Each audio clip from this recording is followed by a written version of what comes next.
ॐ अज्ञानतिमिरान्धस्य ज्ञानञ्जनशलाकया चक्षुरुन्मीलितं येन तस्मै श्रीगुरुवे नमः। हरे कृष्ण।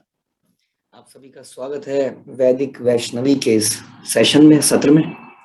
तो हम आज से महान वैदिक वैष्णवी, ऐसी वैष्णवियां जो वैदिक काल में थी, उनके चरित्र के बारे में जानना शुरू करेंगे ताकि हम अपने जीवन में कुछ प्रेरणा ले सकें। तो इसी सत्र में हमने सोचा सबसे पहले महान एक ऐसी भक्तन का चरित्र के बारे में हम चर्चा करें जो कि महाभारत काल से हैं और जो कि श्रील प्रभुपाद को बहुत प्रिय थी और वो उनके बारे में अक्सर चर्चा करते थे। आप समझ गए होंगे, वो है कुंती महारानी। तो कुंती महारानी के बारे में आप सब जानते हैं कि महाभारत की कथा में उनका बहुत बड़ा उनका चरित्र के बारे में हम सुनते हैं। उनके ऊपर हम सुनते हैं प्रेयर्स ऑफ कुंती महारानी। प्रभुपाद ने एक पुस्तक भी निकाली थी, कुंती महारानी की शिक्षाएं, प्रेयर्स जो उन्होंने भगवान से करी थी। और वो श्लोक कितना फेमस है जिसमें वो कहती हैं कि हे केशव, हे कृष्ण, मेरे जीवन में जब तक दुख थे तब तक आप थे, अब दुख समाप्त हो गए तो आप वापस जा रहे हैं, तो क्यों ना मेरे जीवन में दुख ही आते रहें ताकि आप मेरे साथ रहें। तो वही कुंती महारानी के चरित्र के बारे में हम सुनेंगे। तो वो बहुत ही स्वरूपवान थी, चरित्रवान थी, पतिव्रता थी, सहनशील थी, धैर्यवान थी, आज्ञाकारी थी, श्रेष्ठ स्वभाव के कारण बहुत ही विख्यात थी। आप जानते हैं कि वो शूरसेन की पुत्री थी। हालांकि हम उन्हें कुंती भोज के पुत्री के बारे में रूप में भी जानते हैं। तो ये कहानी हम आपको सुनाएंगे कि वास्तव में किसकी पुत्री थी। उनकी माता का नाम था मरीषा और शूरसेन जो थे वो यदुवंश से संबंधित थे। और कुंती महारानी का बचपन का नाम, जब वो शूरसेन की पुत्री के रूप में थी, तो उनका नाम था पृथा। आप देखते हैं कि भगवत गीता में कई बार भगवान बोलते हैं पृथा पुत्र अर्जुन को। तो उनके 10 भाई थे वसुदेव, पृथा के 10 भाई थे वसुदेव, देवभाग, देवश्रवा, आनक, सृजय, श्यामक, कंक, शमिक, वत्सक, वृक और 4 बहनें थी, श्रुतदेवा, श्रुतकीर्ति, श्रुतश्रवा और राजाधि देवी। तो वसुदेव जो है आप जानते ही हैं कृष्ण के पिता थे या हैं, और इस प्रकार से कुंती महारानी कृष्ण की बुआ लगती थी। तो कुंती बहुत ही स्वरूपवान थी, चरित्रवान थी, जैसे हमने डिस्कस किया। अपने व्रत की बड़ी पक्की थी और बाद में वो पांडु की पत्नी बनी और उनके 5 यशस्वी पुत्र हुए, 5 पांडव हुए, और अंबालिका व ऋषि व्यास उनके सास ससुर थे। तो ये थोड़ा सा उनके चरित्र का समरी।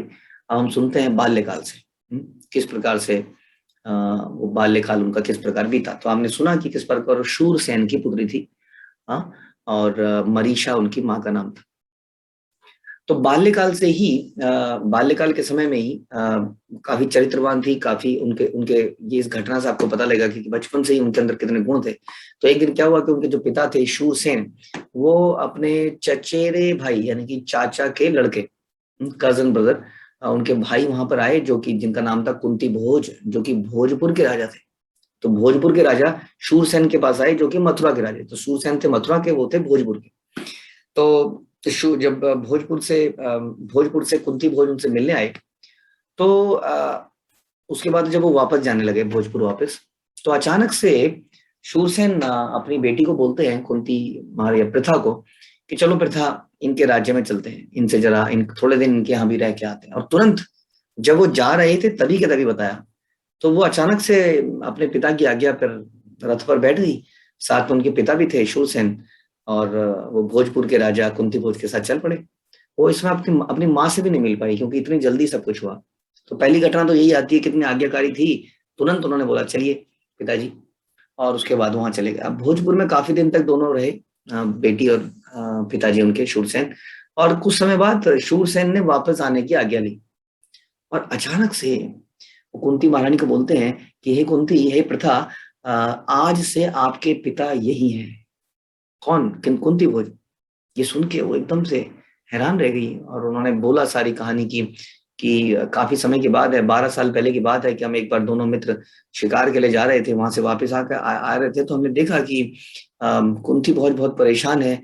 उनकी चिंता का कारण जब मैंने पूछा तो उन्होंने कहा संतान का ना होना उनकी चिंता का कारण है, क्योंकि उन्हें संतान की उन्होंने काफी कुछ कोशिश करी लेकिन उनको संतान नहीं हुई। तब जो कह रहे हैं शूरसेन कहते हैं, तब मैंने इनको प्रॉमिस किया कि मेरी जो पहली संतान होगी वो मैं आपको दे दूंगा। तो इस प्रकार मैं तुमसे बहुत प्यार करता हूँ ये प्रथा, लेकिन इस वचन से कैसे मैं मुकरूं, क्योंकि मैं एक क्षत्रिय हूँ, इस वचन को मुझे निभाना ही पड़ेगा। और कुंती महारानी देख के रोती रही सुन के। आप सोच सकते हैं कि किसी के जीवन में कितना बड़ा एक तरह से ये इवेंट है या एक घटना है जिसमें अचानक से उसको बोला जाए कि आज से आपके पिता ही हैं, क्योंकि मैंने वचन दे रखा है। और कुंती महारानी सच एन एक्सॉल्टेड लेडी कि उन्होंने अपने पिता की बात रखने के लिए इस बात को मान लिया और वहीं खड़े खड़े रोती रही, और वहां के उनके पिता उनकी आंखों के सामने से चले गए। और वो खड़े खड़े रोती रही अनजान जगह में जहां वो किसी को नहीं जानती है। और आज्ञाकारिणी कुंती ने बहुत ही जल्दी उस महल में रही और उस महल के सारे कार्यभार को संभाल लिया, वहां की जिम्मेदारियां संभाल ली, और अपने मृदुल स्वभाव के कारण सबकी प्रिय बन गई। सारी सारी प्रजा उनकी समूह को सम्मान देने लगी। अब कुंती भोज की उस वक्त जो है पत्नी नहीं थी, तो उनका जो भरण पोषण किया धात्री धात्री ने किया, एक लेडी ने किया उनका भरण पोषण, और उसी में उन्होंने अपनी माँ को देखा। सोचिए कैसी माँ के लिए कैसा उनका विरह रहा होगा अपनी माँ के लिए, लेकिन इन्होंने इसी को अपनी माँ के रूप में स्वीकार कर लिया, एक दासी को, एक धात्री को, जो कि उस राज्य में थी। और वो दासी भी उसको ऐसी प्रेम करती थी जैसे अपने बच्चे को प्रेम करती। दोनों के बीच में रिलेशन बन गया, और इस प्रकार कुंती महारानी ने अपना जीवन वैसे ही ढाल लिया उसी माहौल में, और उसी माहौल में सबकी प्रिया बन गई। तो ये उनका चरित्र था। एक छोटी सी घटना से कितना बड़ा चरित्र दिखता है। हाँ, सो हम लोग कई बार बड़ा कंफ्यूज जाते हैं कि हम लोग अपने गुरु की, अपने पेरेंट्स की आज्ञाओं को माने कि नहीं, खासतौर पे जबकि वो कृष्ण भावना मृत न हो, हमें डाउट हो जाता है। हाँ, यहाँ पे कुंती महारानी अपने चरित्र से बचपन से दिखाती है कि how one should be, how dedicated, surrendered होना चाहिए किसी व्यक्ति को। तो अब हम उनके बाल्य, अब उनके कुमार अवस्था के बारे में सुनेंगे। कुमार अवस्था उनका कैसा भी था। तो जब कुंती महारानी कुमार अवस्था को पहुंची तो उस वक्त की एक घटना आती है कि एक बार कुंती महारानी को अतिथियों के स्वागत की सेवा दी गई थी। उनके इतने आज्ञाकारी आचरण को देख के, उनकी सिंसियरिटी को देख के, उनकी सौम्यता को देख के उनको ये स्पेशल जिम्मेदारी मिली थी कि जो घर में गेस्ट वगैरह आएंगे, क्योंकि कई संत महापुरुष भी आ जाते थे, तो उनको अच्छे तरह से रिसीव करना, उनका ख्याल रखना, मतलब इतनी यंग एज में भी उनको इतनी बड़ी जिम्मेदारी मिली थी। जनरली हम लोग गेस्ट वगैरह के वेलकम के लिए कोई बहुत ही मजहबी आदमी को रखते हैं ताकि कोई वैष्णव इत्यादि नाराज ना हो जाए, उनको हार्ट ना, उनको चोट ना पहुंचे उनके हृदय में। तो इस प्रकार से ये जिम्मेदारी कुंती महारानी को दी गई। तो एक बार वहां पर दुर्वासा मुनि आ गए, और दुर्वासा मुनि अपने क्रोध वाले स्वभाव के लिए बड़े फेमस थे। जरा सा भी कुछ होने पर, जरा सी त्रुटि होने पर उन्हें क्रोध आ सकता था और उसका काफी भयंकर रिजल्ट हो सकता था। तो कुंती महारानी को क्योंकि ये सेवा थी, तो कुंती महारानी ने इतनी शालीनता से, इतने पेशेंस से दुर्वासा मुनि को सर्व किया कि वो बड़े प्रसन्न हो गए। It is very difficult to please Durvasa Muni. तो दुर्वासा मुनि ने उनको एक वर दे दिया प्रसन्न हो गए, और वो वर था वशीकरण वर। उनको ऐसे मंत्र दिया गया, ऐसा मंत्र दिया गया जिससे कि वो देवताओं को वशीकरण वश में कर सके और उनसे संतान प्राप्ति कर सके। तो ये वर देके दुर्वासा मुनि चले गए, और कुंती महारानी वॉज वेरी सरप्राइज्ड। ऐसा बताते हैं कि दुर्वासा मुनि को आगे होने वाले सिचुएशन का पहले ही पता था कि इनको पुत्र प्राप्ति करने में दिक्कत होगी, क्योंकि पांडु अपनी पत्नी के साथ संग नहीं कर सकते थे क्योंकि वो शापित थे। तो इसी प्रकार भगवान का ऐसा रचना हुई कि इनको इस तरह का वर पहले ही मिल गया। लेकिन इन्हें थोड़ा सा क्यूरियोसिटी हुई कि ये कैसे हो सकता है। तो उन्होंने उस मंत्र को बोला, सूर्य देव को आह्वान किया, और सूर्य देव आ गए, और सूर्य देव ने तुरंत उन्हें एक पुत्र प्रदान किया जो कि उनके कानों से हुआ, इसलिए उसका नाम क्या पड़ा, कर्ण। और वो बचपन से ही कवच कुंडल पहने हुए था, बड़ा तेजस्वी बालक था। तो अब जो है कुंती महारानी तो इस प्रकार से कानों से दिया। पहली बात तो नॉर्मल जो हम सेक्सुअल प्रोसेस नहीं था ऑब्वियसली, ताकि उनकी कौमार्यता भंग ना हो। तो इस प्रकार से उनके कानों के थ्रू ये हुआ, तो इसका नाम कर्ण रखा। और ये घबरा गई एकदम से, और इन्होंने क्या किया कि उसको, कर्ण को उनके गंगा जी में अच्छे से रख के बहा दिया। और बड़ा दुख हुआ ऑब्वियसली उन्हें ये करते हुए, लेकिन उन्होंने इस प्रकार से उसको बहा दिया। और ऐसा हम देखते हैं कि बाद में जैसा हम सुनते हैं कि ये जो कर्ण थे ये बहुत बड़े योद्धा बने, हम जानते हैं। और नदी में जब ये बह के जा रहे थे तो वहां पर ये अधिरथ को मिले। तो अधिरथ जो थे युधिष्ठिर महाराज के सारथी थे। तो इस कारण से अधिरथ, मतलब इस कारण से बाद में वो फिर से कौरवों के पास आ गए, वो आप जानते हैं कहानी को। लेकिन अधिरथ ने इनको उठा लिया और युधिष्ठिर महाराज के वो सारथी थे जैसे हमने कहा, और उन्होंने उनका पालन पोषण किया। और उनकी पत्नी का नाम राधा था, तो इसलिए कर्ण को राधे भी कह के पुकारा जाता है।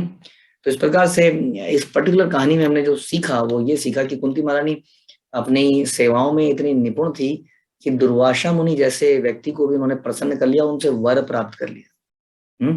और वर भी कोई साधारण वर नहीं, ऐसा वर कि देवताओं से उन्हें पुत्र प्राप्त हो। और इसी कारण से उनके असाधारण पुत्र हुए सारे के सारे, जो बाद में इन वरों को वो इस्तेमाल करेंगी। तो इस प्रकार से उनका कुमार अवस्था की ये कहानी आती है। तो अब घटना आती है पांडु को मिलने वाले शाप की, किंदी मुनि से मिलने वाले शाप की।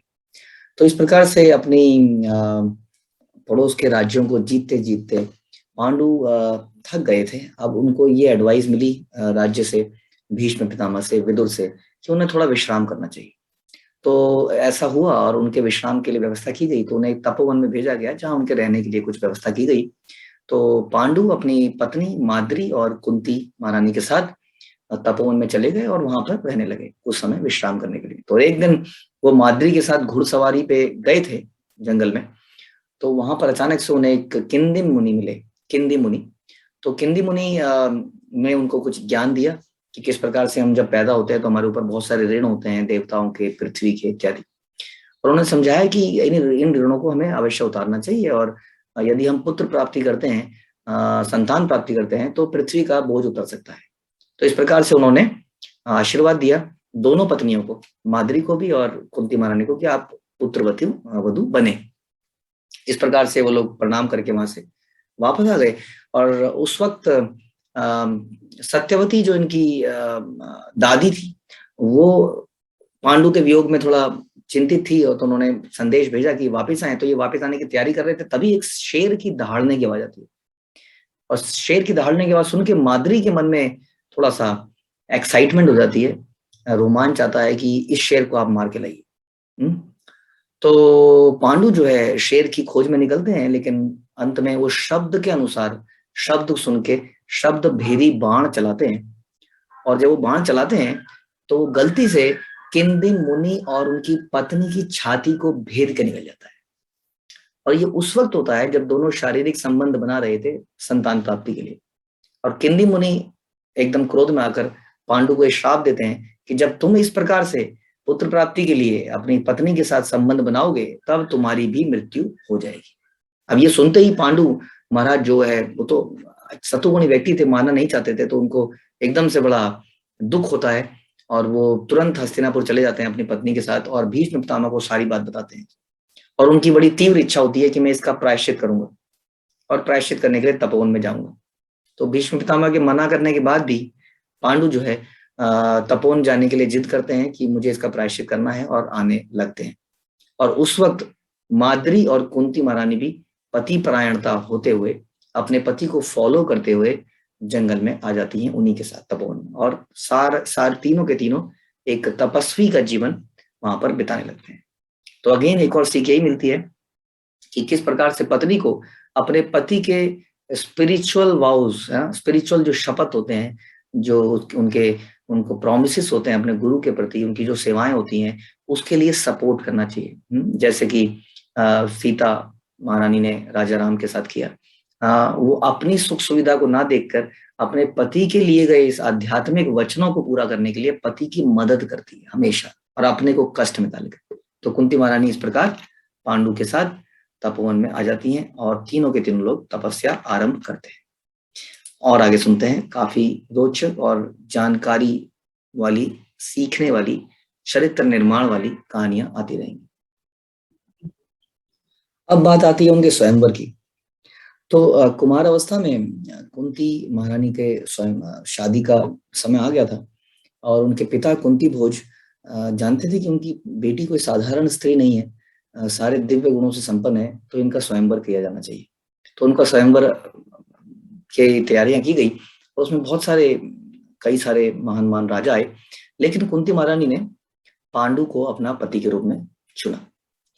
आप जानते ही हैं कि धृतराष्ट्र जन्म से ही अंधे थे, तो पांडु को राजा बनाया गया था। और शादी के बाद पांडु ने इच्छा जाहिर करी कुंती महारानी के सामने कि वो हस्तिनापुर की सीमाओं का विस्तार करना चाहते हैं, जैसे कि एक क्षत्रिय का धर्म होता ही है। पर्पस इसलिए ये नहीं होता है कि वो सारे संसार का इकलौता राजा बने और इंद्रिय तृप्ति करे, क्योंकि युधिष्ठिर महाराज ने भी ऐसा किया था, हमने देखा। पर्पस ये होता है कि राज्य की सीमा बढ़ाई जाए और ऐसा राज्य स्थापित किया जाए जहाँ पर सब जगह सुख और शांति रहे, ताकि लोग भगवान का ध्यान जप इत्यादि कर सके। तो क्षत्रिय का धर्म है कि समाज की रक्षा इस प्रकार से किया जाए कि हर व्यक्ति अपना धर्म का पालन कर पाए।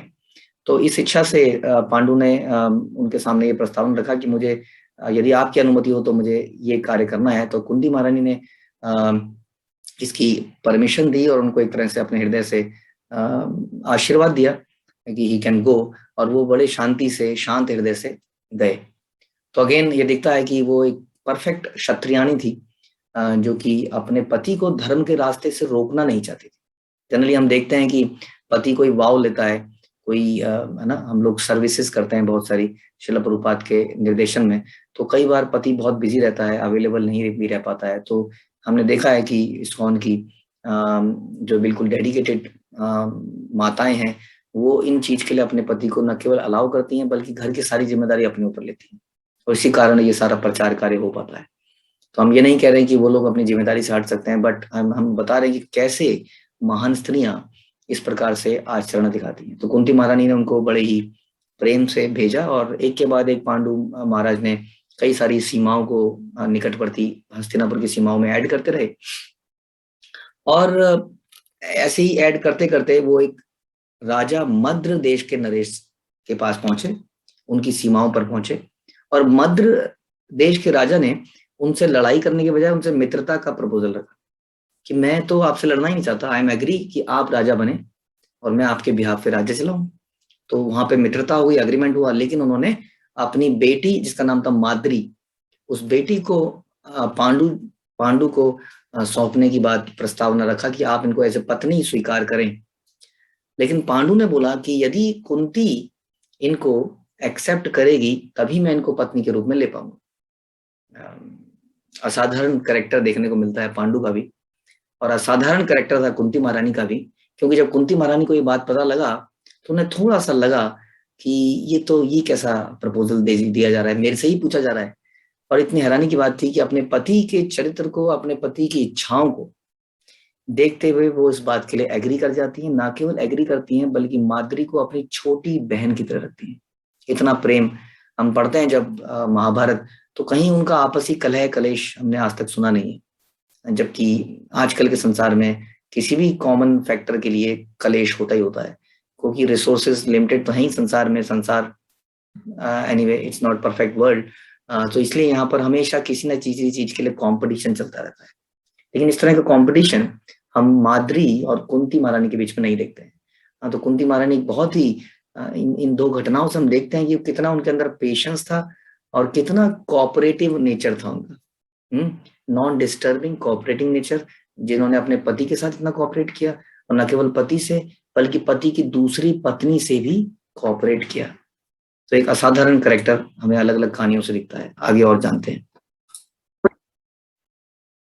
तो अब घटना आती है पांडु को मिलने वाले शाप की, किंदी मुनि से मिलने वाले शाप की। तो इस प्रकार से अपनी पड़ोस के राज्यों को जीतते जीतते पांडु थक गए थे। अब उनको ये एडवाइस मिली राज्य से, भीष्म पितामह से, विदुर से, कि उन्हें थोड़ा विश्राम करना चाहिए। तो ऐसा हुआ और उनके विश्राम के लिए व्यवस्था की गई। तो उन्हें एक तपोवन में भेजा गया जहाँ उनके रहने के लिए कुछ व्यवस्था की गई। तो पांडु अपनी पत्नी माद्री और कुंती महारानी के साथ तपोवन में चले गए और वहां पर रहने लगे कुछ समय विश्राम करने के लिए। तो एक दिन वो माद्री के साथ घुड़सवारी पे गए थे जंगल में, तो वहां पर अचानक से उन्हें एक किंदी मुनि मिले, किंदी मुनि। तो किंदी मुनि ने उनको कुछ ज्ञान दिया कि किस प्रकार से हम जब पैदा होते हैं तो हमारे ऊपर बहुत सारे ऋण होते हैं, देवताओं के, पृथ्वी के इत्यादि। और उन्होंने समझाया कि इन ऋणों को हमें अवश्य उतारना चाहिए, और यदि हम पुत्र प्राप्ति करते हैं, संतान प्राप्ति करते हैं, तो पृथ्वी का बोझ उतर सकता है। तो इस प्रकार से उन्होंने आशीर्वाद दिया दोनों पत्नियों को, माद्री को भी और कुंती महारानी को, कि आप पुत्रवती वधु बने। इस प्रकार से वो लोग प्रणाम करके वहां से वापस आ गए। और उस वक्त सत्यवती जो इनकी दादी थी, वो पांडु के वियोग में थोड़ा चिंतित थी, और तो उन्होंने संदेश भेजा कि वापस आए। तो ये वापस आने की तैयारी कर रहे थे, तभी एक शेर की दहाड़ने की आवाज आती है। और शेर की दहाड़ने की आवाज सुन के माद्री के मन में थोड़ा सा एक्साइटमेंट हो जाती है, रोमांच आता है कि इस शेर को आप मार के लाइए। तो पांडु जो है शेर की खोज में निकलते हैं, लेकिन अंत में वो शब्द के अनुसार, शब्द सुन के शब्द भेदी बाण चलाते हैं। और जब वो बाण चलाते हैं तो वो गलती से किंदी मुनि और उनकी पत्नी की छाती को भेद के निकल जाता है। और ये उस वक्त होता है जब दोनों शारीरिक संबंध बना रहे थे संतान प्राप्ति के लिए। और किंदी मुनि एकदम क्रोध में आकर पांडु को श्राप देते हैं कि जब तुम इस प्रकार से पुत्र प्राप्ति के लिए अपनी पत्नी के साथ संबंध बनाओगे, तब तुम्हारी भी मृत्यु हो जाएगी। अब ये सुनते ही पांडु महाराज जो है, वो तो सतुगुणी व्यक्ति थे, मानना नहीं चाहते थे, तो उनको एकदम से बड़ा दुख होता है और वो तुरंत हस्तिनापुर चले जाते हैं अपनी पत्नी के साथ, और भीष्म पितामह को सारी बात बताते हैं। और उनकी बड़ी तीव्र इच्छा होती है कि मैं इसका प्रायश्चित करूंगा और प्रायश्चित करने के लिए तपोवन में जाऊंगा। तो भीष्म पितामह के मना करने के बाद भी पांडु जो है तपोवन जाने के लिए जिद करते हैं कि मुझे इसका प्रायश्चित करना है, और आने लगते हैं। और उस वक्त माद्री और कुंती महारानी भी पति परायणता होते हुए, अपने पति को फॉलो करते हुए जंगल में आ जाती हैं उन्हीं के साथ तपोवन में, और सार तीनों के तीनों एक तपस्वी का जीवन वहां पर बिताने लगते हैं। तो अगेन एक और सीख यही मिलती है कि किस प्रकार से पत्नी को अपने पति के स्पिरिचुअल वाउज, स्पिरिचुअल जो शपथ होते हैं, जो उनको प्रोमिसेस होते हैं अपने गुरु के प्रति, उनकी जो सेवाएं होती हैं, उसके लिए सपोर्ट करना चाहिए। जैसे कि सीता महारानी ने राजा राम के साथ किया। वो अपनी सुख सुविधा को ना देखकर अपने पति के लिए गए इस आध्यात्मिक वचनों को पूरा करने के लिए पति की मदद करती है हमेशा, और अपने को कष्ट में डालकर। तो कुंती महारानी इस प्रकार पांडु के साथ तपोवन में आ जाती हैं, और तीनों के तीनों लोग तपस्या आरंभ करते हैं। और आगे सुनते हैं, काफी रोचक और जानकारी वाली, सीखने वाली, चरित्र निर्माण वाली कहानियां आती रहेंगी।